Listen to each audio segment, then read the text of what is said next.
Hey, welcome to the Stargazy Brief, where we navigate the future of proposals. Today's guest is Gareth Meredith, and he is the bid leader behind some of the best win rate systems in the industry.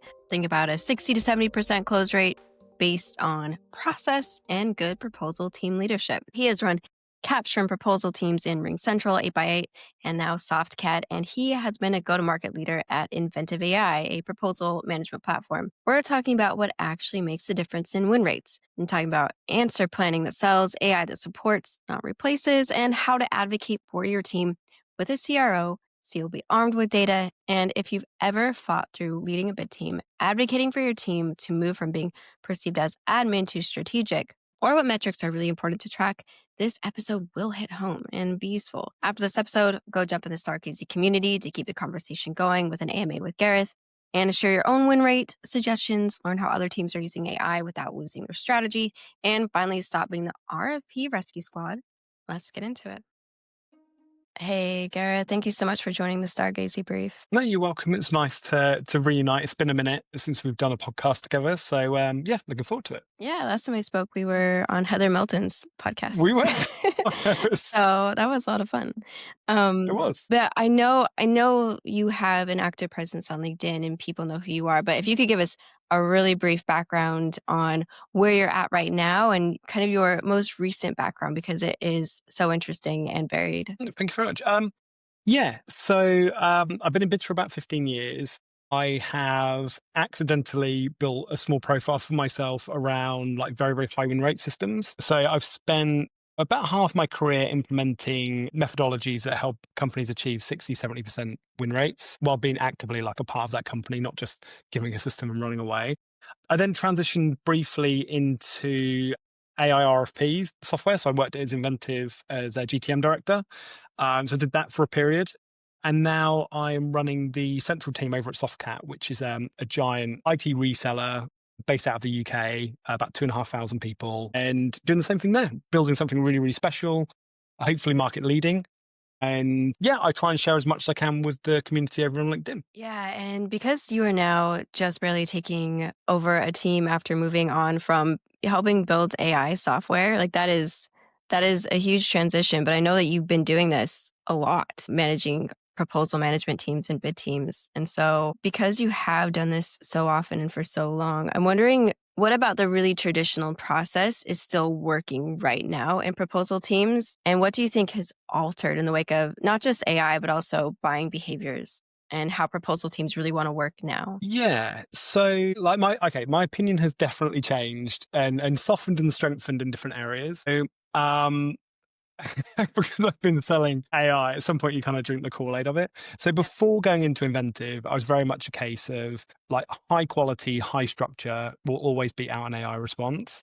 And to a great respect, I still believe that great systems beats automation. But what automation does is it empowers great systems. So it's a particular piece. So having been on the inside of this as well and worked with like other companies, is, and actually also even what we've been doing in Softcat is how to use AI to really empower a team to be able to have more time on building intelligence, creating strategy, and understanding what to do with a response when it comes from AI.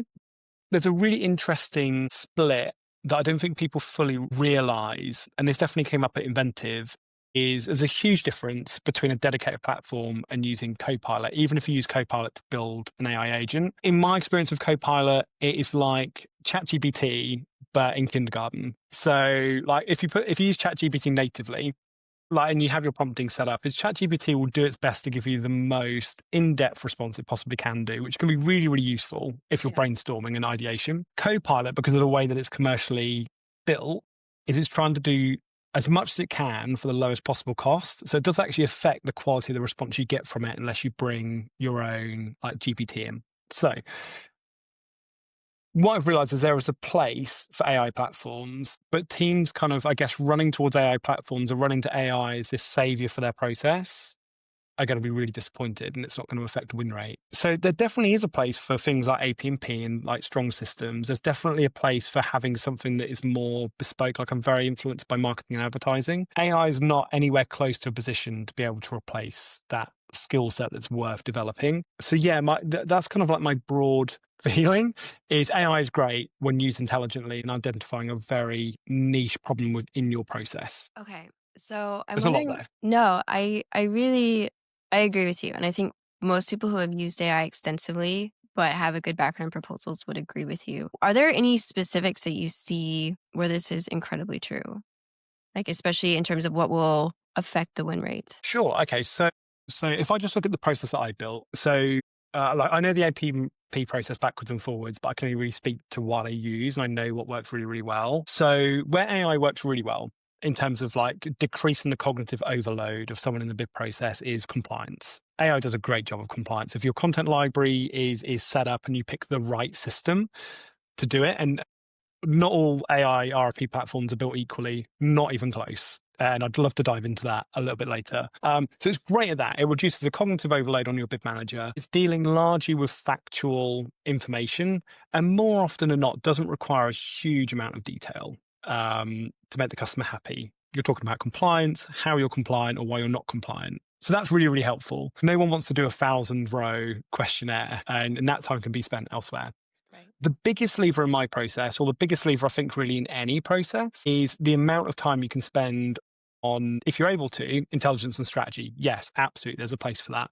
The biggest lever in my process is answer planning. So I have a novel way of doing answer planning and breaking the question down and really getting behind the question. The idea is always, how do you score 8, 9, and 10 if we're talking about public sector, or 4 and 5, or how do you craft a like thoughtful structure for like a commercial bid or an enterprise size bid? That has the biggest effect on win rate.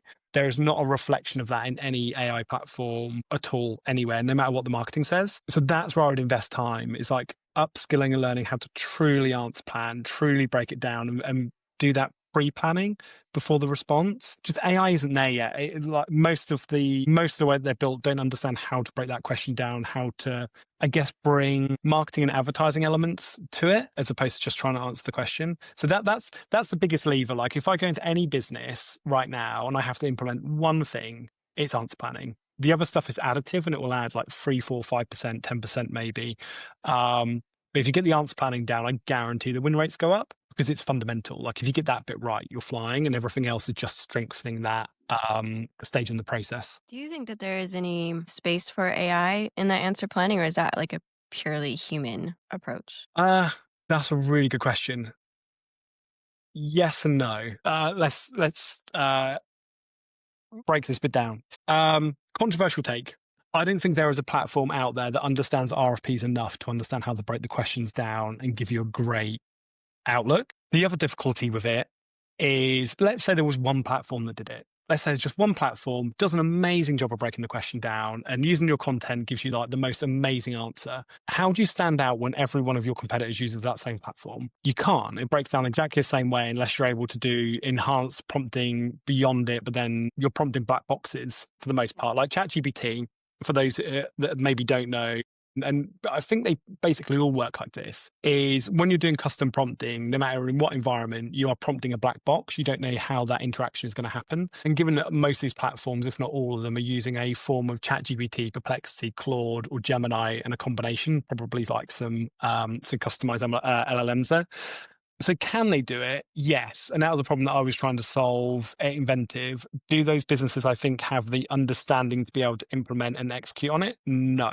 And I think that's just about the entire industry there.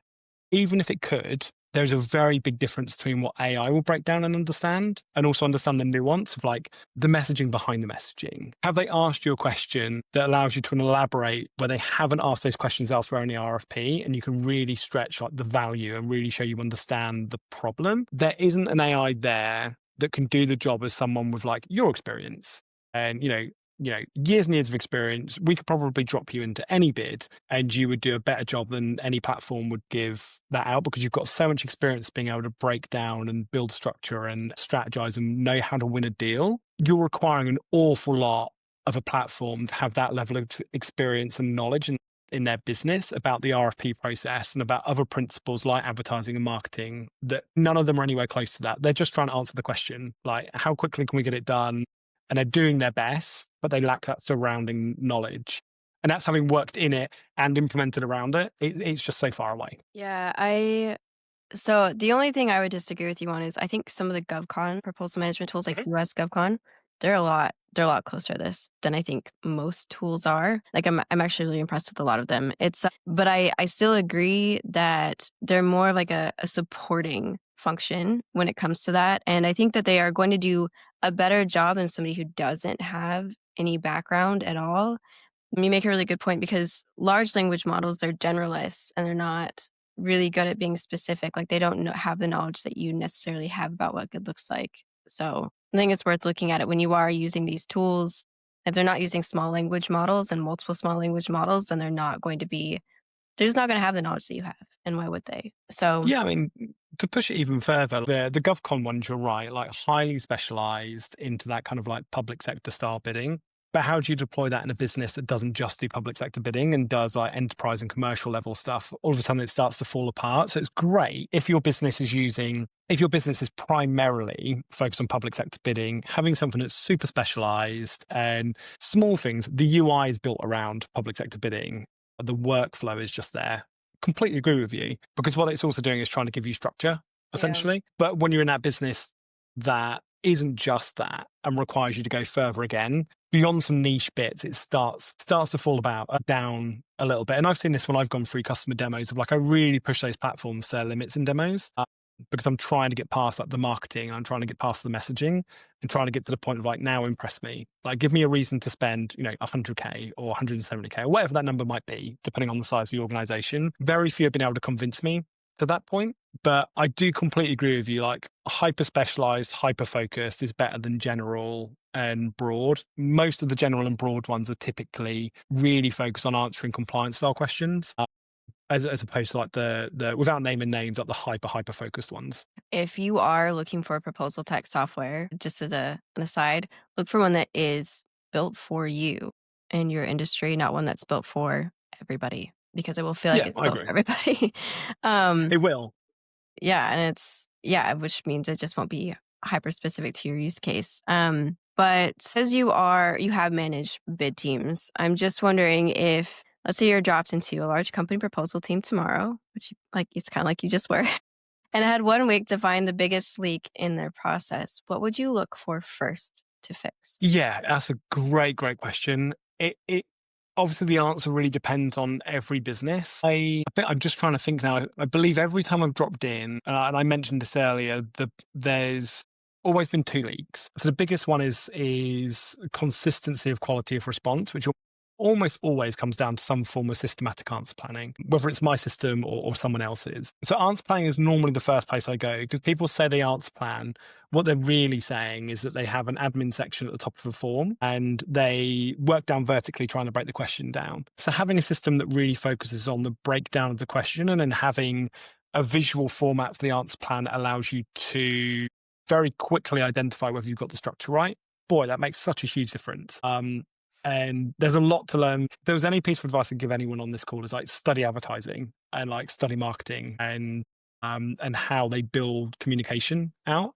So that's always my biggest lever. If somehow that's already in place, that hasn't happened yet. I wish it would. It would make my life so much easier. It normally comes down to the content library. So instead of just relying on past RFPs, deliberately make long form content. So like implementation, like things that are static. Or if you're in a productized company, like that's even better. Write the longest, best answer you possibly could to implementation.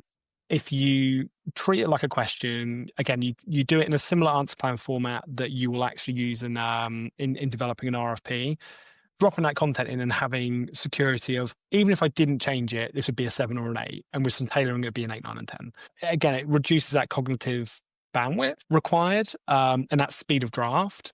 So whereas a lot of people focus on small bits of content and old RFPs, and even if you have an RFP that wins, it probably doesn't go into the depth that you need for future RFPs. Whereas if you have something that's very, very in-depth, very curated in terms of how it's been written, you can take bits and pieces of that and you're clear. It seems really, really obvious, but even the best organizations I've been in haven't gone to like that nth level of detail that you need to start draining both your time and the resource in the business. So probably those two things, if I had to pick two. If I had to pick one, it's almost always answer planning. And it like when you get dropped into a team, is there some sort of data or metric that tells you that there's an issue, or do you just have to start reading the responses? So there's a couple of different things you can do. So one is, depending on your experience, is reading the responses will give you a really quick gauge, but there's a certain amount of subjectivity in that. It doesn't necessarily give you the Yeah. truth. So you don't really have much of a choice if you're larger commercial and enterprise. The only other metric you can really measure is win rate against the RFP, which will give you a good indication. Commercial is slightly different because you really do have to think about intelligence and strategy and how you connect that to an answer plan. And you just have to be extraordinarily good at messaging. If we were using kind of like big terminology of capture, but really I'm talking about business development Yeah. I and use having more that business engagement. development too. Yeah, I'm not a fan of commercial take.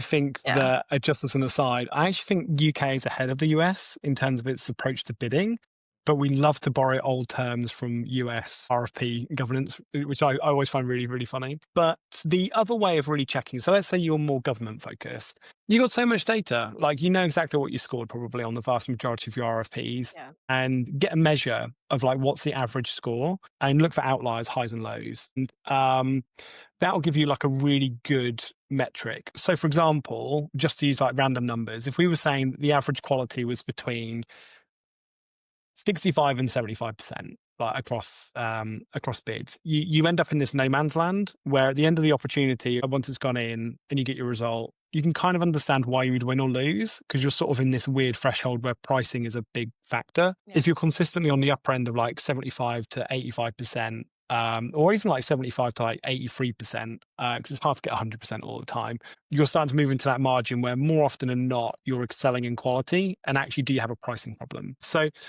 I'm a huge fan of data. Sometimes you have to find it yourself, but it's that split of what's the win rate, because that'll tell me a lot based on industry average. So if we were looking at software and IT, industry average, I would say somewhere between kind of 15 and 22%, based on the businesses that I've talked to and consulted with in the past, which differs greatly from the responsive AP&P chart that comes out, which is a whole other conversation around the integrity of that data. So, okay, if I have a business that's in like 18%, okay, you're in the average, but these are all the gaps in your process, and this is what's happening with your quality scoring. Cool. If we pull these levers, we can easily push this up to 30%, which is what I've done at 8x8 and RingCentral. I took them from 23 and 17% to 69 and 60% in 3 and 2 quarters, respectively. So those are the bits I'm really looking for.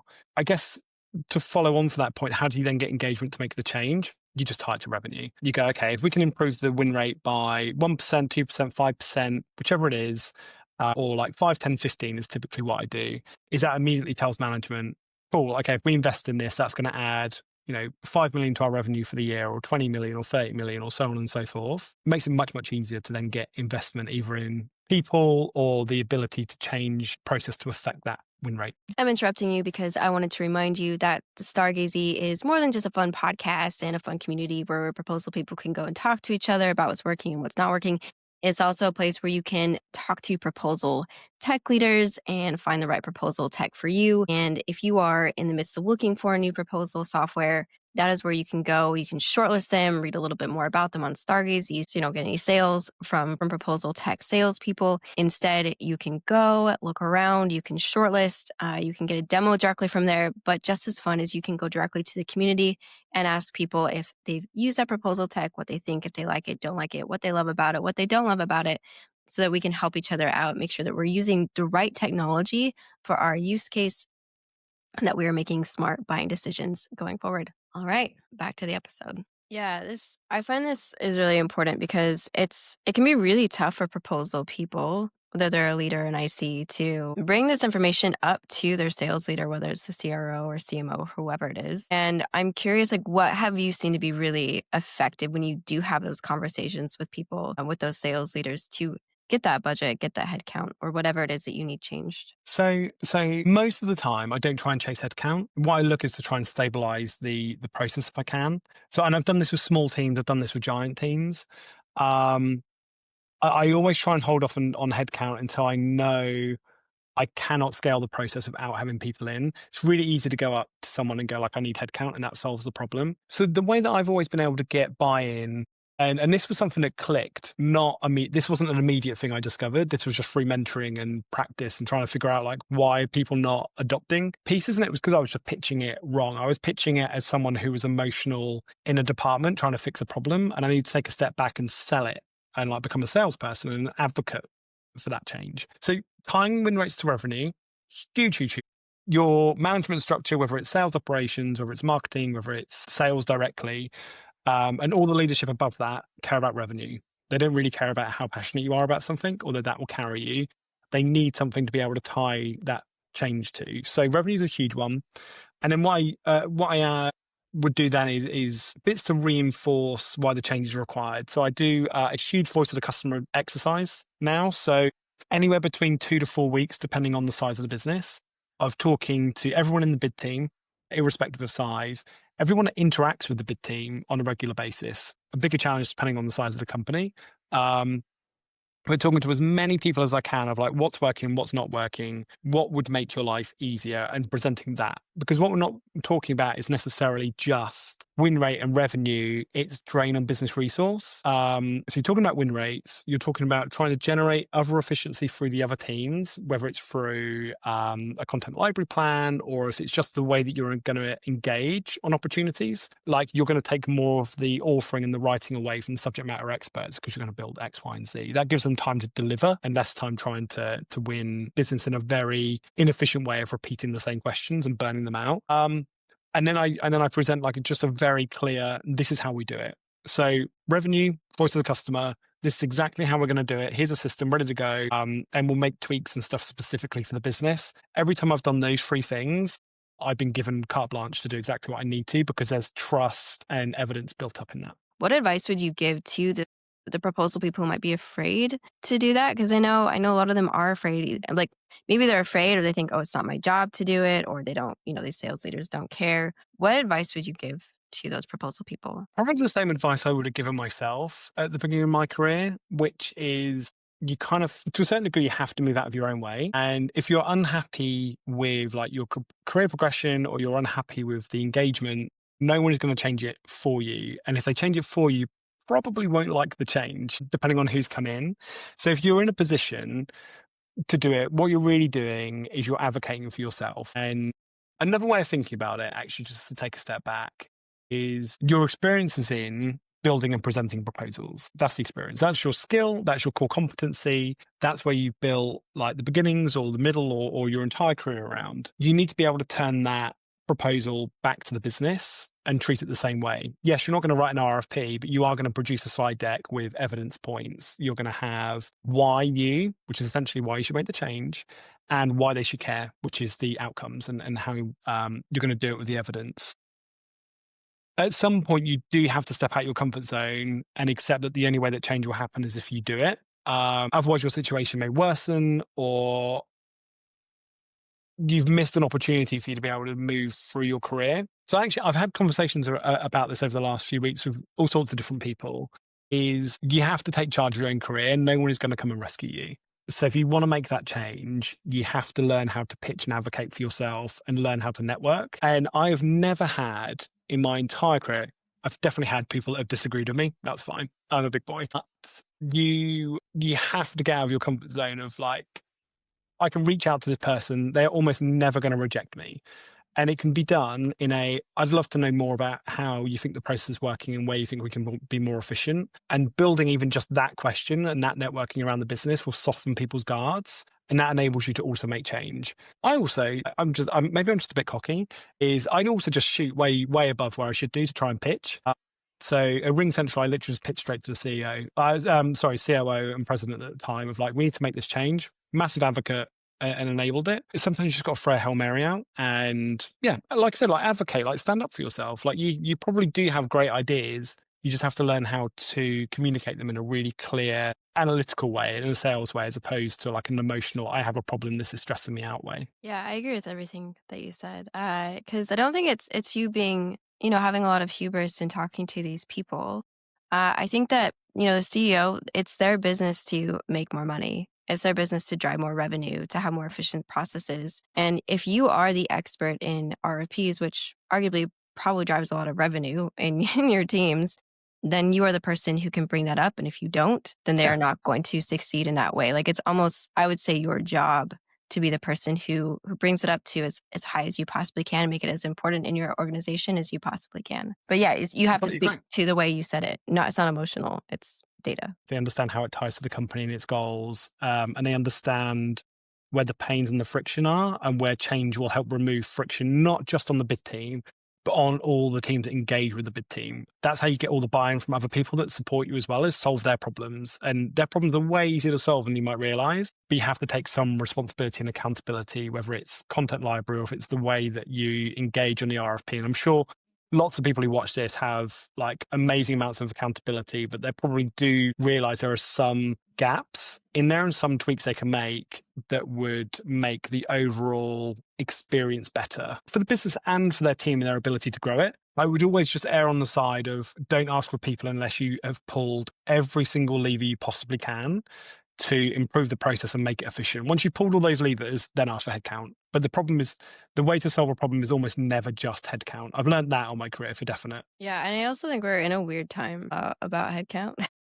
We are. And I think it comes down to the maturity of an organization as well. So like the market is definitely super hard out there, definitely. But there does seem to be like a small, or I am seeing kind of a shift of people realizing that, okay, let's use AI to do RFPs. I think we've talked about this on LinkedIn. I've certainly posted about it. Like the people selling AI solutions are hiring people to do the work to sell AI solutions. So like OpenAI hiring content managers and RFP managers for government contracts because it doesn't do what the marketing says, which is the whole point. And I think other businesses are starting to realize that AI isn't always creating efficiency. It creates its own types of bottlenecks and information distrust, and bits that can creep in because it's being used on huge subsets of data typically. So I am starting to see like a bit of a shift of people revaluing. I think in like a general term, actually, I think the bigger problem isn't so much the roles available. I think it's the value attached to the roles. It feels like the value of the function is going down, and that systematic of too many businesses probably trying to use it like an admin function instead of like, if we get someone amazing in, they're going to have a massive impact on our sales pipeline, our ability to convert, which is also really hard. Like I do have a bias in what I see, and it's going to be an enterprise and large GovCon, and those people are not. You're never going to get headcount right now. Like it's just, No. yeah, you're just trying to keep your job. So if you, I don't know, it's just a conversation that is just so different now than it was like 3 years ago. But yeah, either way, I think you still need to be having those conversations with your sales leaders using the data that you suggested and not I work a lot of late nights, because they work a lot of late nights too. So it's not they don't care. So what do you think like a truly operationalized proposal team looks like? What processes do they need to have down? Like what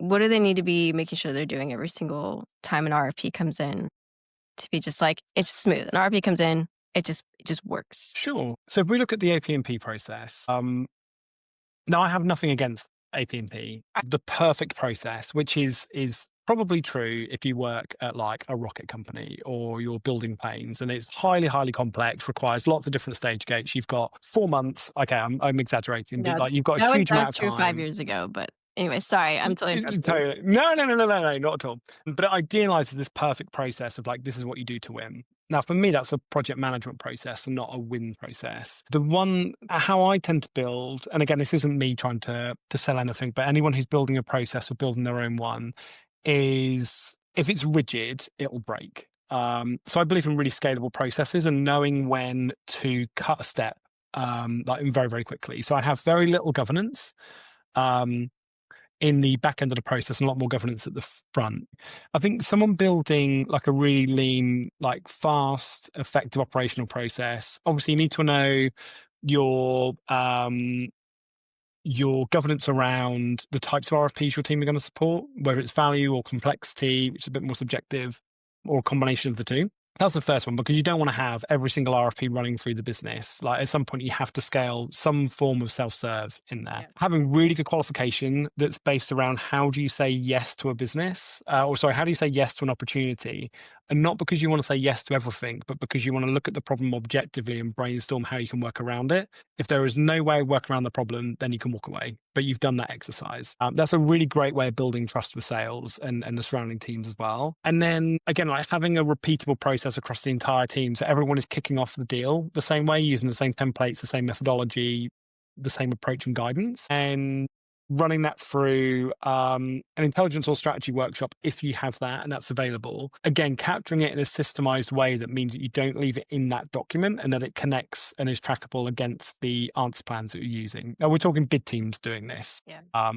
And kind of skilling them around like strategy, and have your governance front loaded towards the answer plan piece. So signing off the structure of the answer plans and the content you're going to be using, or the questions you're trying to ask in there, signing off there. Once we start moving into the draft, we're moving into a point whereby any piece of feedback that's given is actually going to take away from the time used to actually genuinely improve the response, in my opinion. So I do that sign off largely at the answer plan stage, and then really sign the response off is more about looking for small opportunities, not, I don't like this section, delete.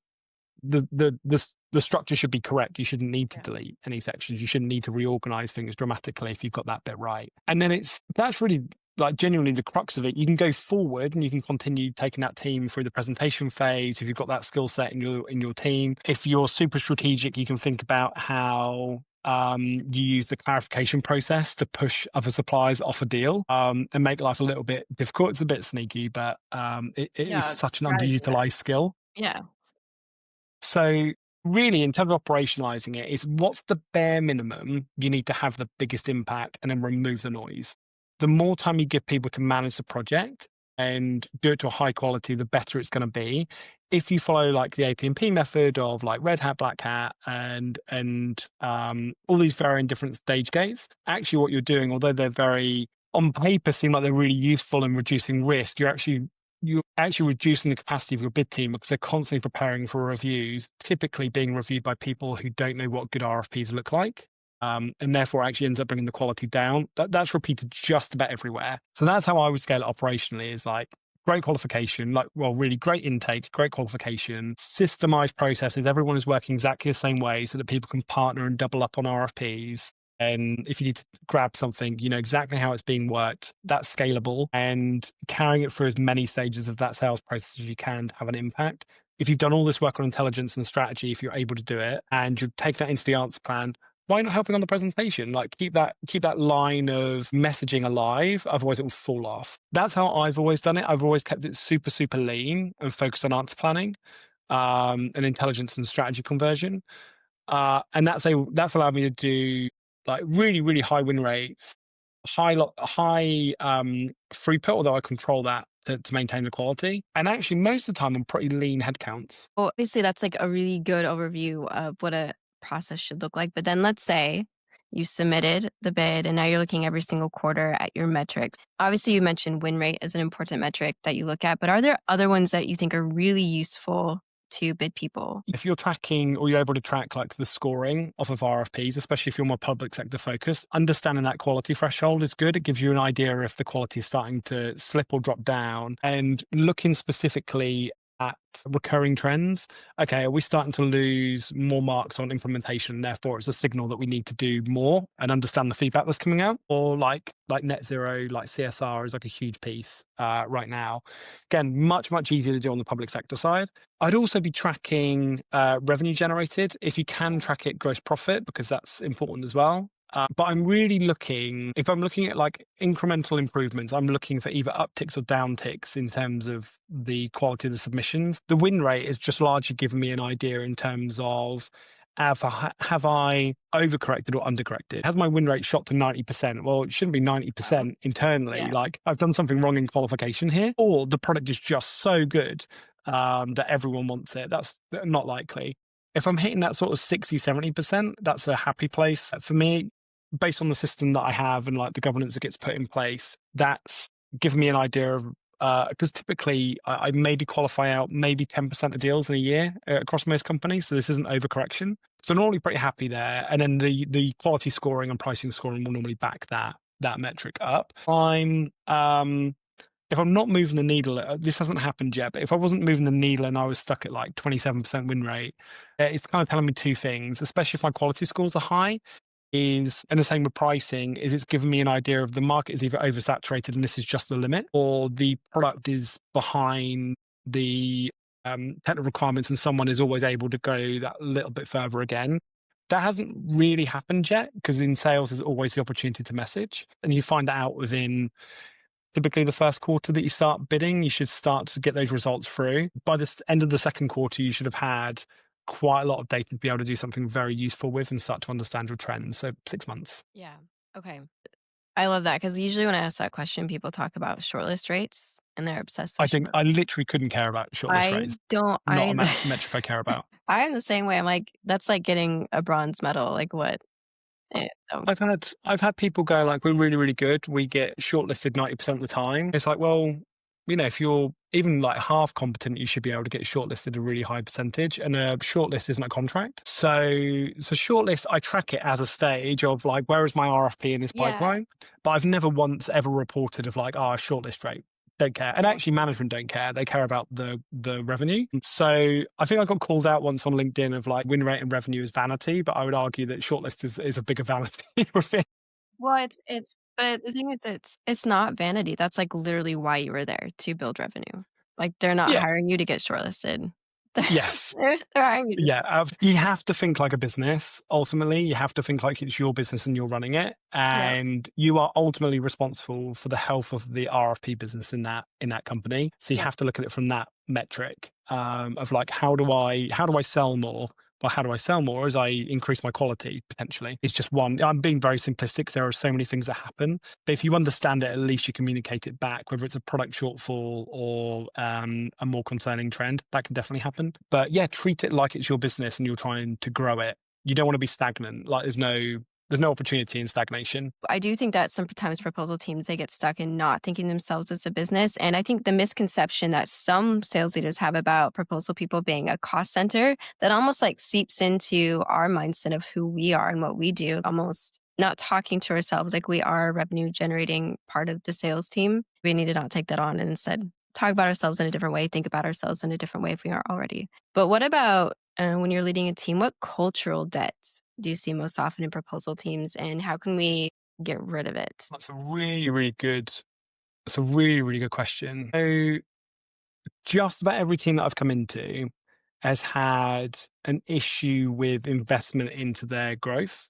And that means like a lot of teams kind of end up feeling like it's this like self-fulfilling prophecy. I want an RFP team and they're going to be admin. Oh, how comes we're not winning more for RFPs? Well, I'm not investing. Well, I can't have budget for that. Okay, why is my RFP team not like, and it's this loop. And so most teams are kind of definitely underinvested in, not all, but very, very many. Underinvested in, therefore they can't grow their capability and therefore they're underworthed. And actually the upside of a great RFP team is so, so high.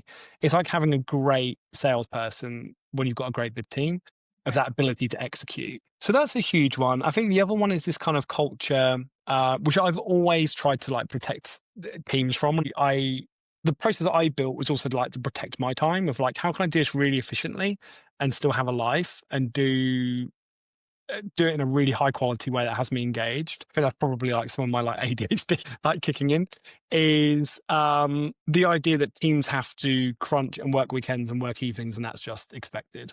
Disagree wholeheartedly because it indicates two things. You haven't got your workload under control and your process is chaotic. Hence why like I always have the reviews really focused on the front half of that proposal to remove that crunch. Now it does happen. Absolutely, of course it happens. Yeah. But it's really rare in the teams that I run that happens because I actually genuinely care about people getting burnt out. So those are like those are the two biggest things. And then I think probably the other one that sometimes is misunderstood or not appreciated enough is the value of that team in their business. Like, are they valued? Do people respect that team? Do they come to them for guidance outside of an RFP?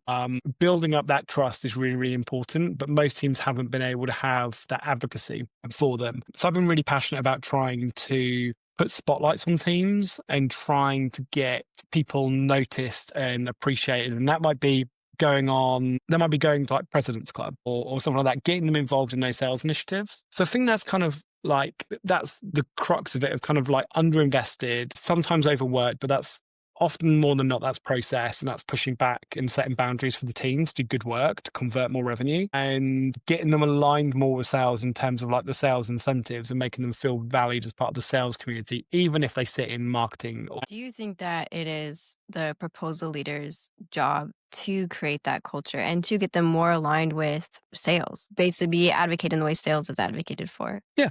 Like, so someone has to take responsibility for it. Yes, I work with other people.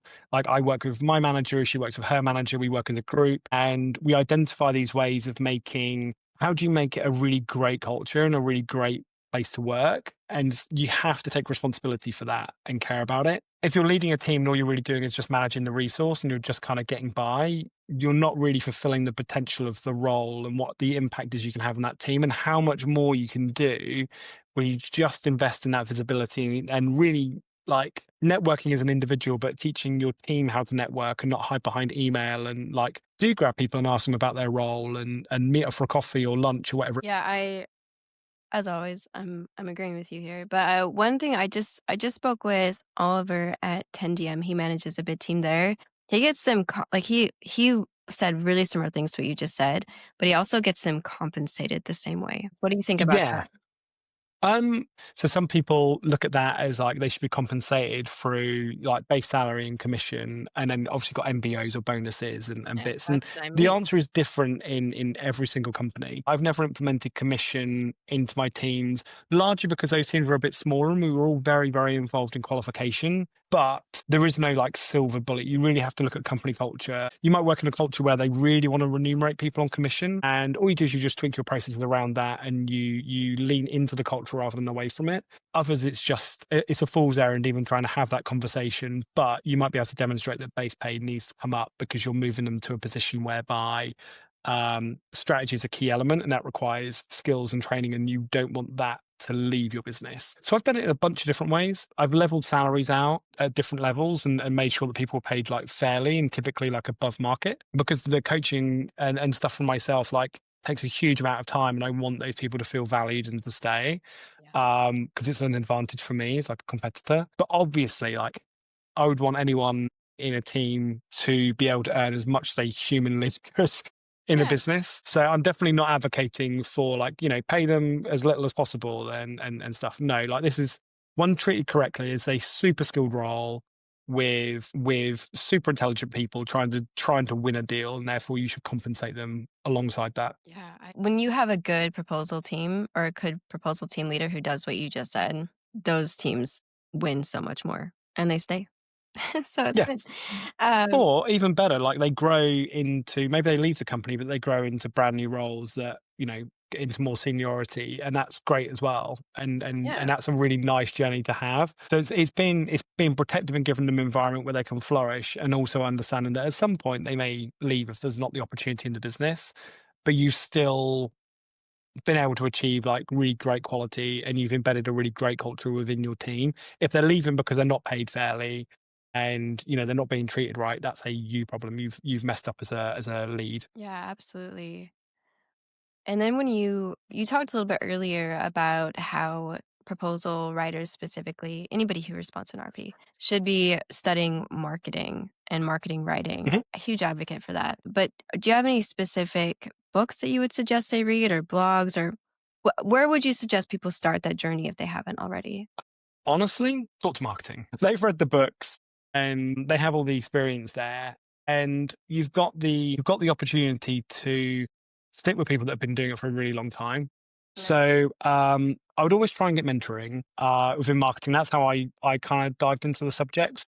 In Vodafone, I just was gutsy, and I had like the head of internal comms because I was really interested in PR and comms at that time, despite being in the bid team. So I was mentored by her, and she was excellent. And then I ended up getting mentored by the CEO, who was basically just a marketing expert. Like, I'd actually probably spend more time listening and watching things like podcasts with marketing experts and actually studying branding books and understanding how they use succinctness of message. I think you really have to kind of dive into a bit that really interests you and pull as much out of it as possible. So like if you're really interested in psychology, into the psychology of marketing, boy, there is so much. And there are so many books.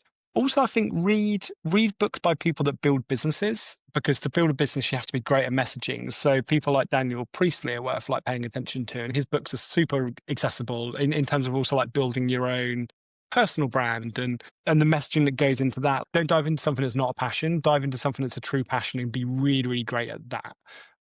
because it will carry you through, and you'll find all these different ways of doing it. Like I was heavily influenced by, so I used to do like script editing and writing with a co-writer back in the day, and like everything I learned there, I applied to my writing because it was a passion to bring it in. So it's how do you bring all these bits that make you that drive you and make you really interested, and how do you find that to apply back to your job?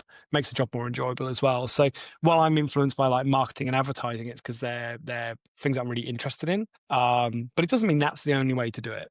Maybe you really love copywriting, and copywriting is a whole other skill that will stand you out amongst people, and how you structure that stuff. I believe in like pulling your passion into it and having that shape it. Gotcha. No, that goes along with some things that we've been seeing a lot in the community. Like we had Kathleen B say that like her interest in parapsychology totally changed how she responds, gets way better win rates now. And then Ashley A was talking about design theory, and that's changed everything too, because that's what she's interested in. So I'm with you that if you have something that's really interesting that you love, putting that into proposals is going to make a difference. Like you worked with so many different teams across 15 years. And so you've seen a lot of changes take place. And I'm wondering if you have thought about or have noticed what's coming next for proposal leaders that maybe a lot of them aren't prepared for yet, but they should. I think you really need to concentrate on upskilling the team and start looking at genuinely as a strategic function, because that's where the value is, both in terms of what you can deliver to the business and what you can do in terms of your remit as a team. And instead of looking at it as, which is, this is easier said than done, but I've repeated this like time and time again, is there's a really easy route to move a team away from admin and having like low, it sounds unfair, but like having low value within the sales process. That's not actually how I feel about it, but that's how it is often perceived, despite how good people in your team might be. Is most businesses will adapt to that change if you communicate it in the right way to those people. And then it's about how do you upskill that team. To do that, you kind of also have to look at yourself as well, and like how do you upskill yourself, and what if you were to do this all again, if someone said tomorrow, like reinvent what RFPs looks like, I'm not saying I've done that in any way, shape or form, but like as a thought exercise, like if you could start it again and do it in a completely brand new way, what would that look like? And what would make you excited to get up and run that team or be in that team and start building in that direction? That passion and that thought process will typically gravitate momentum behind you if you back it up with data. So if you're really passionate about, I want to have like really great messaging, and I really want to focus on the connection between great messaging and design, chances are that's going to move your win rate because it's going to just reflect. But you really have to think about what do you need to do to increase your win rate ultimately. How do I drive as much value out of my team? That's not the same as workload. How do I drive as much value out of that team and my team for the best outcomes and for the best outcomes for the people in my team? If I just have them standing still, unfortunately, their skill set is just going to stagnate, and you're not going to really have like true succession planning, and you're never going to be able to drive value for the business. So I think that's probably my kind of clearest advice is you're only as valued as the most value you provide. And that's never in like an admin style bit. And think very, very carefully before you pick an AI platform as the solution to your problem, because you've just devalued your team. Because AI platforms aren't typically great, and you should be thinking how you use AI to enhance your efficiency, not to replace a lack of time. Let's say people are wanting to follow you because I know you post on LinkedIn and learn more about you and Softcat as well, like where you work. Where can they find you? Where can they learn more about you? Yeah, so I'm on LinkedIn. I haven't posted in the last few weeks. I'm posting a lot more. I've just been really focusing on trying to really just all my time and energy into Softcat and into that team who are amazing and absolutely deserve that attention. So that's where my focus has been. But I'll be sharing a lot more on LinkedIn again. But you can see old posts where I'm very, very transparent about process and trying to educate not just big people, but also like salespeople and people in smaller businesses that don't have the luxury of big teams. So yeah, I mean, send me a connection invite, send me an email, like comment under posts. I'm super, super responsive, and yeah, that's the easiest way to contact me right now. Don't show up at my house. That'd be appreciated. But do show up on LinkedIn. Cool. Well, thank you so much, Gareth, for being on the podcast. Thank Really you. appreciate it. No, you're welcome. Thank you. Hey, if this episode helped you see proposals differently or helped you in any way, then please share it with your team. The more proposal people who hear about this, the stronger our industry gets. And I will see you inside the community and in the next episode of the Stargazy Brief.